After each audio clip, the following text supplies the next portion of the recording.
దేవుడున్నాడని అంత ఖచ్చితంగా ఎలా చెప్పగలవమ్మా? అది నా అనుభవం రా. అయితే నువ్వు చూసావా దేవుణ్ణి? చెప్పమ్మా, నువ్వు చూసావా దేవుణ్ణి? నేను చూశానా అనే విషయం పక్కన పెట్టి ముందు నీ విషయం చెప్పు. ఏంటది? అసలు దేవుడు మనకెందుకు కనిపించాలి? అదేంటి అంటే మనం ఏం చేశామని కనిపించాలి? అయితే ఏదైనా చేస్తానే కనిపిస్తాడా? ఏదైనా మంచి చేస్తే. మంచి అంటే చేశాను, చాలాసార్లు చేశాను, అయినా దేవుడు కనిపించలేదు. మంచంటే ఉదాహరణకి చాలా ఉన్నాయి. ఏదైనా ఒకటి చెప్పు చాలు.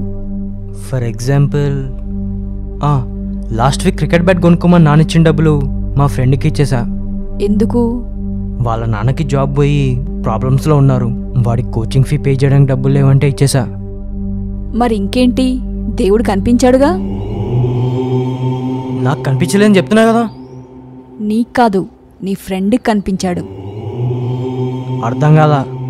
నువ్వు అతనికి మంచి చేసి సహాయం చేశావు, నీ రూపంలో దేవుడు అతనికి కనిపించాడు. అదే నీకెవరైనా మంచి చేస్తే ఆ దేవుడు వాళ్ల రూపంలో నీకు కనిపిస్తాడు.